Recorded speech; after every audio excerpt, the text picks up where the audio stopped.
Hai, saya Muhammad Hendra Febiawan, bisa dipanggil Hendra. Saya seorang UI UX designer di Layana ID.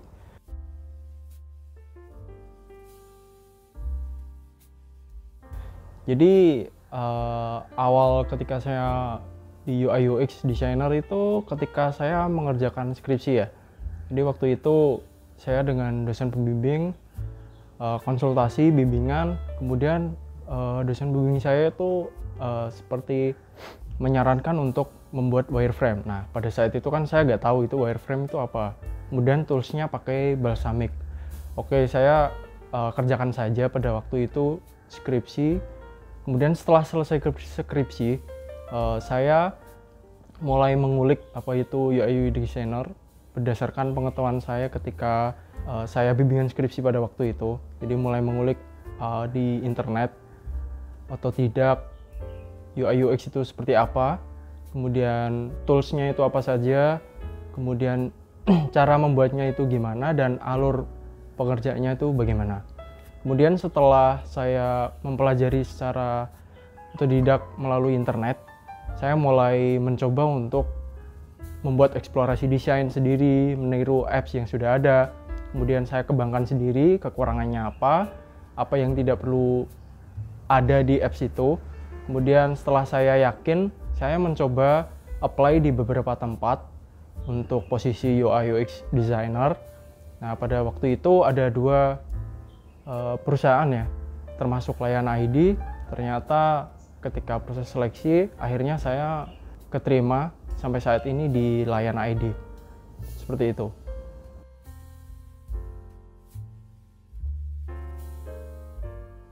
Kalau basicnya sendiri, saya bukan dari desain. Cuma saya orangnya sangat menyukai visual.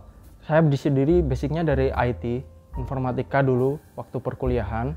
Tapi ketika SMA, SMP itu saya sangat menyukai visual. Dan keluarga saya itu juga lumayan untuk bidang seni itu ada tesnya lah. Namun ketika perkuliahan saya memilih IT karena ya melihat perkembangan zaman sekarang, internet kan sangat pesat. Tapi ketika saya memilih UI UX ya karena di dasar itu saya lebih menyukai visual. Dulu juga sempat waktu sekolah itu mau masuk SMK ke multimedia, tapi akhirnya belum jadi dan masuk ke SMA saja.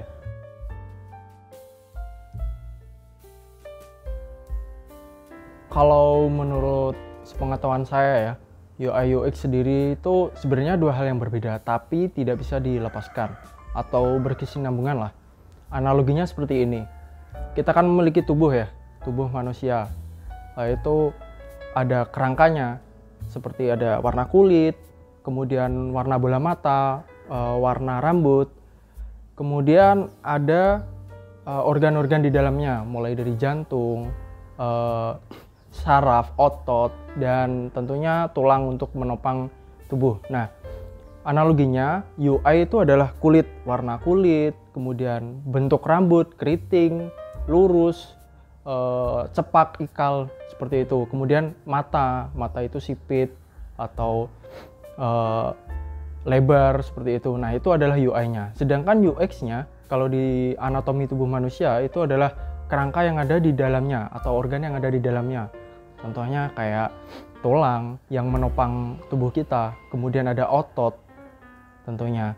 Nah, kalau UI dan UX itu tidak berkesinambungan, contohnya seperti tubuh kita. Kalau tubuh kita hanya kulit, kemudian hanya mata, organ-organ yang visualnya dilihat dari luar, itu kalau tidak ada saraf, otot, dan tentunya tulang, itu kan tidak akan bisa berdiri, bahkan duduk saja tidak bisa. Nah, tentunya sebaliknya. Kalau tubuh kita hanya ada tulang, kemudian ada kelihatan organ-organ yang ada di dalam tanpa adanya kulit ataupun otot-otot yang membentuk tubuh kita. Nah, itu kan pastinya akan menyeramkan ya untuk dilihat untuk visualnya. Nah, akhirnya karena anatomi tubuh kita itu berkesinambungan, jadilah seperti ini visual dan bagaimana tubuh kita tinggi, pendek, gemuk, kurus, kayak gitu. Nah, untuk UI UX sendiri sama. UI design itu seperti visual. Kalau dalam mobile app atau web atau mungkin smartwatch ya, yang pada saat ini itu adalah visualnya, bentuk visualnya yang dapat dilihat mulai dari bentuk ikonnya, kemudian tatanan layoutnya, warna, fontnya, ukuran font, kemudian ada hierarkinya. Nah, itu adalah UI design. Kemudian untuk UX-nya, UX itu seperti ketika kita menggunakan aplikasi, pengalaman apa yang kita dapat? Apakah aplikasi itu memudahkan kita atau malah menyulitkan kita? Kemudian apakah secara pengalaman itu kita akan terbantu, masalah kita akan terselesaikan apa enggak? Karena kan pada hakikatnya aplikasi itu ada atau web atau teknologi itu ada kan untuk memudahkan atau untuk memperbaiki atau men-solve masalah-masalah dari manusia ini. Nah, kalau teknologi khususnya web kemudian app itu tidak bisa mengasih solusi, memberikan solusi kepada kita sebagai pengguna, ya bisa dikatakan kalau aplikasi itu atau web itu gagal, teknologi itu gagal karena dia keluar dari hakikatnya itu sendiri. Seperti itu.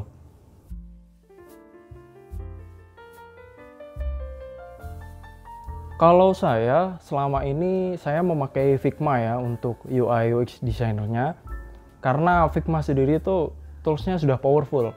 Jadi mulai kita dapat berkolaborasi dengan sesama desainer tentunya, kemudian berkolaborasi dengan developer tentu saja, berkolaborasi dengan stakeholder yang lain seperti project manager, product manager, seperti itu. Kemudian di Figma sendiri itu sudah ada tools juga untuk melakukan brainstorming bareng. Istilahnya kita mencari riset di Figma itu bareng, dikeroyok gitu. Kemudian selain itu ada fitur juga yang namanya community, Figma community. Di sana pengguna Figma dapat melakukan sharing mengenai desain mereka, template mereka, ya banyak lah pokoknya. Jadi pada saat ini saya masih sering menggunakan Figma dan saya pikir kebanyakan desainer di luar sana juga pakai Figma untuk tools UI desainnya. Kemudian untuk tools yang lain yang menunjang itu seperti untuk membuat mind map, kemudian flow dan lain sebagainya, itu biasanya saya sering pakai Whimsical. Kemudian ada juga user flow, itu untuk tools yang saya pakai. Tapi kebanyakan memang di Figma.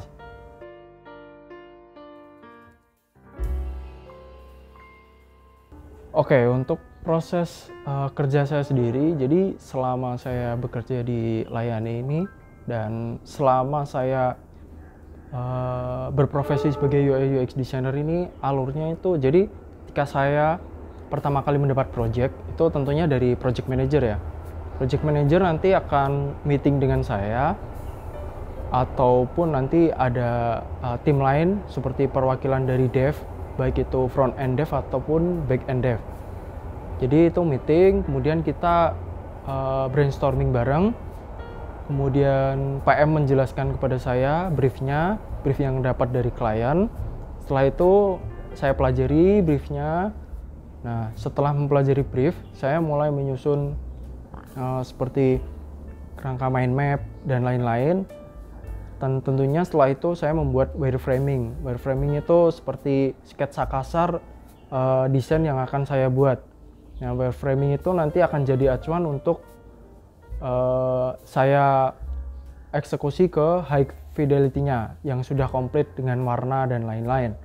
Nah, ketika saya membuat wireframing, ketika selesai, alurnya sudah selesai, tatanan layoutnya sudah dapat, kemudian saya konfirmasi dulu ke PM. Nanti untuk kerangkanya akan seperti ini. Jadi hanya sketsa hitam putih, itu bisa di kertas biasa ataupun langsung pakai tools juga bisa. Nah, nanti konfirmasi ke PM, ketika oke, layoutnya seperti ini, saya lanjut ke high fidelity design. Nah, di sana saya mulai memberikan warna, kemudian gambar-gambar, aset-aset yang lain, icon juga tentunya, font yang saya gunakan, saya tentukan. Kemudian sampai ke proses prototyping. Nah, di proses prototyping itu saya menyusun bagaimana alur dari aplikasi yang akan digunakan oleh pengguna nantinya. Dan tentunya di prototyping itu akan merepresentasikan ketika aplikasi itu sudah jadi atau real produknya itu sudah di launch, seperti itu ya. Kemudian setelah prototyping jadi, saya mulai meeting lagi, menjadwalkan meeting dengan project manager lebih dahulu.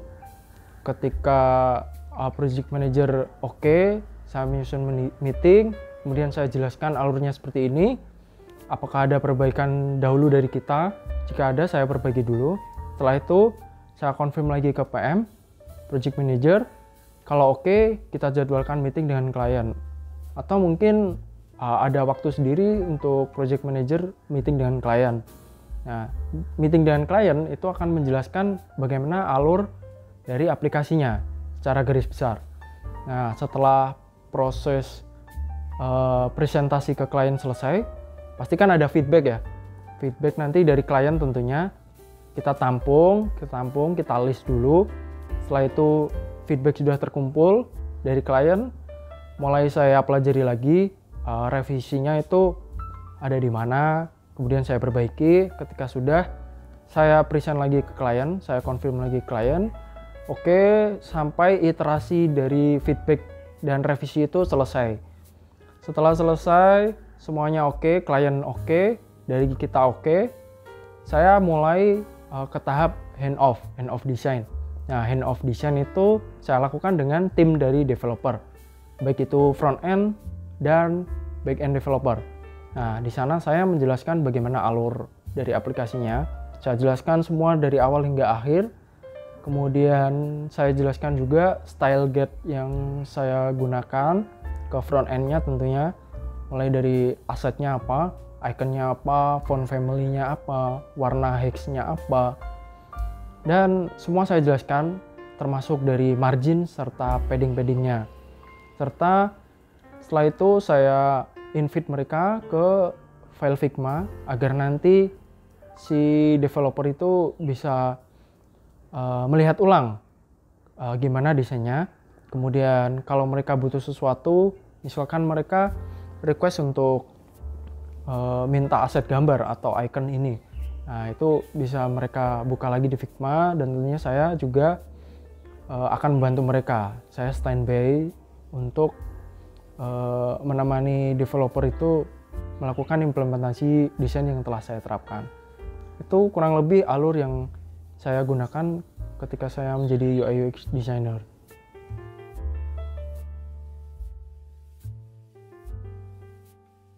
Oke, bagaimana saya menentukan aplikasi ini butuh fitur ini, butuh halaman ini, atau butuh modul-modul ini.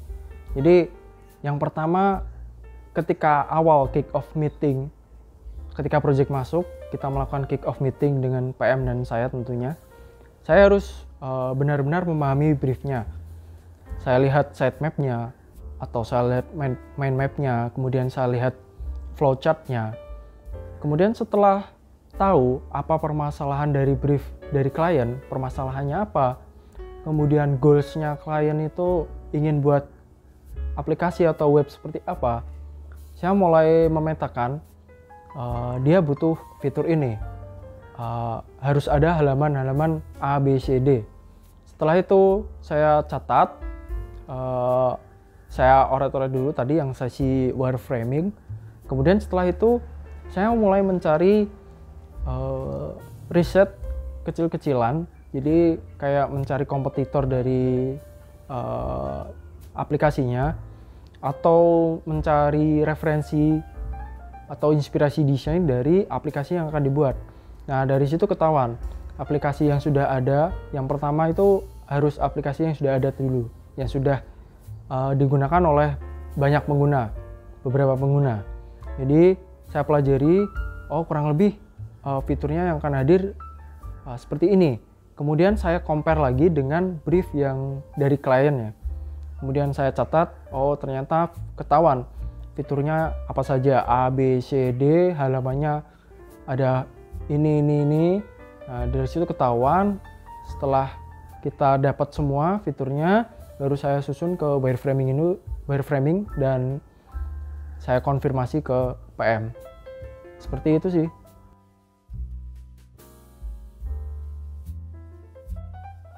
Kalau dari keseluruhan development ya, biasanya akan memakan waktu 3-4 bulan. Itu kalau semua proses development ya, mulai dari kick off meeting sampai ke launching produknya atau launching aplikasinya. Tapi kalau dari sisi desain sendiri, mulai kick off meeting kemudian sampai ke hand off, itu kurang lebih memakan waktu untuk mobile itu 2 minggu. Tapi kalau khusus untuk proses kreatifnya saya membuat aplikasinya, desain aplikasinya, itu kurang lebih untuk mobile itu 1 minggu. Belum termasuk feedback dan revisi tentunya ya. Nah, tapi kalau untuk sampai selesai hand off ke developer, untuk mobile itu kurang lebih 2 minggu.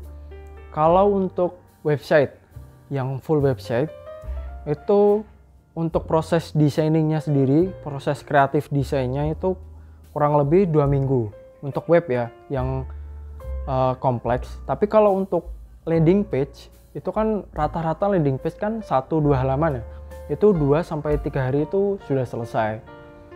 Nah, kalau dilihat-lihat lagi, tergantung kompleksitas dari fitur-fiturnya juga yang akan dihadirkan di aplikasi atau webnya. Semakin kompleks fiturnya, maka waktunya juga akan semakin lama timelinenya. Seperti itu.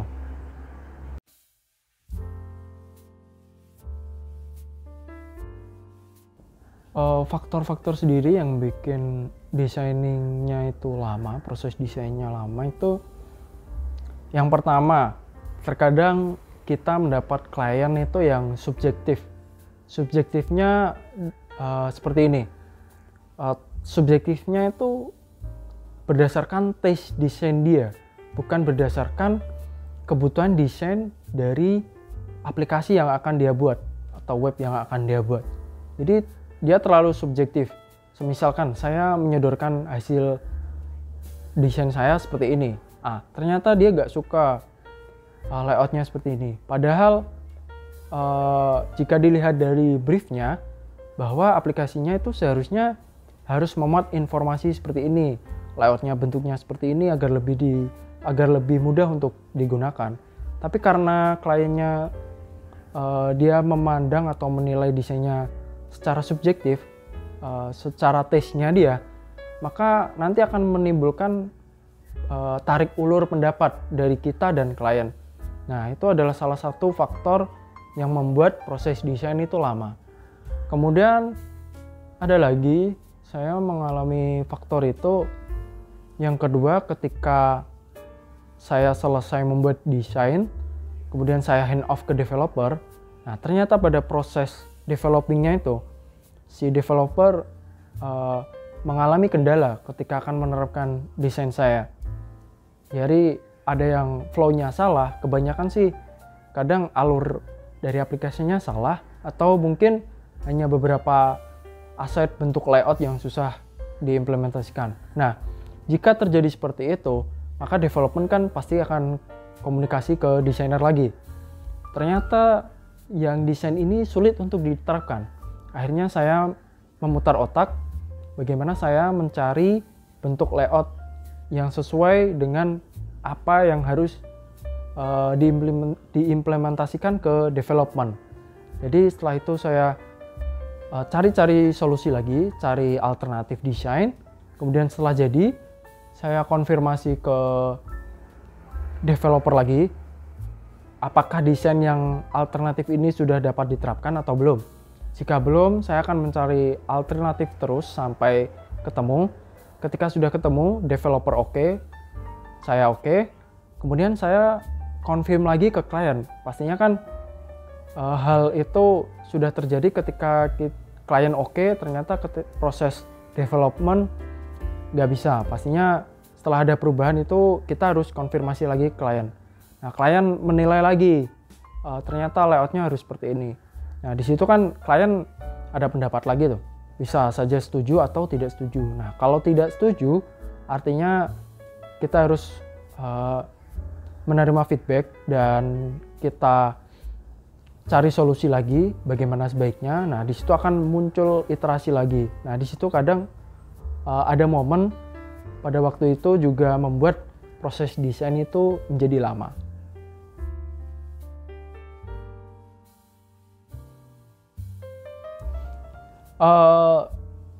Kalau ada perbedaan dengan development untuk proses implementasi itu sering ya. Jadi kebanyakan itu ada alur yang salah, tidak sesuai dengan database yang mereka buat atau API yang mereka buat. Kemudian ada miskom dari desainer serta pemahaman dari development ketika mendalami atau mempelajari sebuah brief. Nah, di situ ada alurnya yang salah pernah. Kemudian ketika hal tersebut terjadi, maka kita harus diskusi ulang, mencari solusinya bareng. Gimana kalau diterapin di developingnya bisa berjalan dengan baik, seperti itu.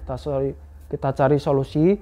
Jadi tidak boleh ada satu sisi yang egois, harus memaksakan kehendak, karena nanti kan desain itu harus diterapkan di real product ya, bukan si developer itu bekerja sendiri. Jadi kita harus kerjasama sebagai satu tim. Kemudian ada juga kasus ketika layoutnya nggak bisa, mereka kesulitan lah membuat layout seperti itu, atau interaksi desainnya mereka kesulitan lah, karena mungkin desainernya sendiri mengikuti tren. Nah, tapi kalau dari sisi saya, ketika kolaborasi dengan developer, ketika saya mengetahui tren desain yang terbaru, layoutnya keren nih, banyak yang mulai pakai ngetren, tapi saya komunikasikan lagi dengan developer. Kalau saya mau membuat desain seperti ini, apakah bisa? Apakah kamu bisa? Kalau tidak bisa ya saya cari alternatif lain tentunya. Tapi kalau bisa, oke, saya coba. Karena kan mungkin ketika kita membangun sebuah aplikasi kan kita mendapat project yang banyak. Nah, tentunya ada project yang sebenarnya temanya sama.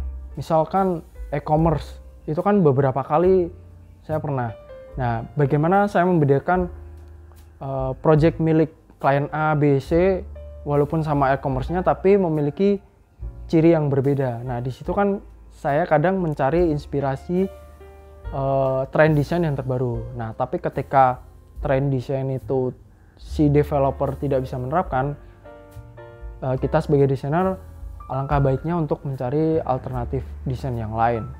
Jadi kalau masalah sering berbeda pendapat atau sering desainnya nggak bisa diterapkan di developer, ya jawabannya pasti sering.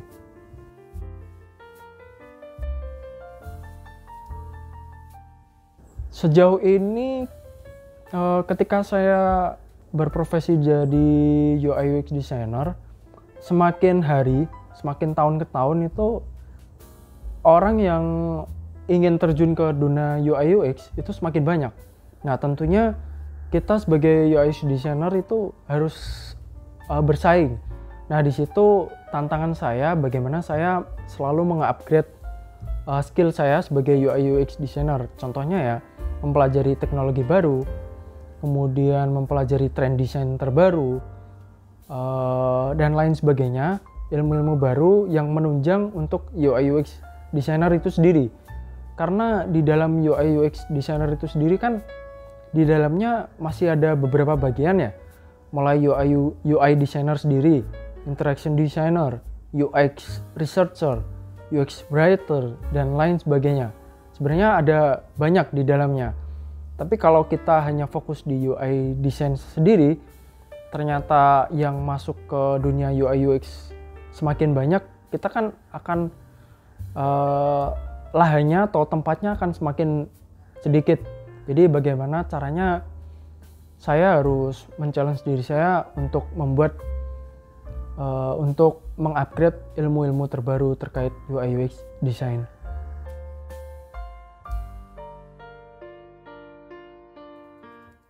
Yang pasti kalau mau mulai untuk UI UX designer itu yang pasti yang pertama jalani aja dulu, coba aja dulu, pelajari aja dulu.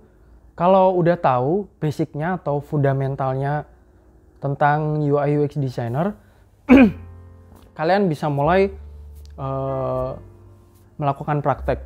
Untuk mempelajarinya saya pikir sekarang lebih mudah karena kan banyak online course yang sudah menyediakan berbagai macam materi-materi untuk desain UI desain mulai dari pemula sampai ke expert.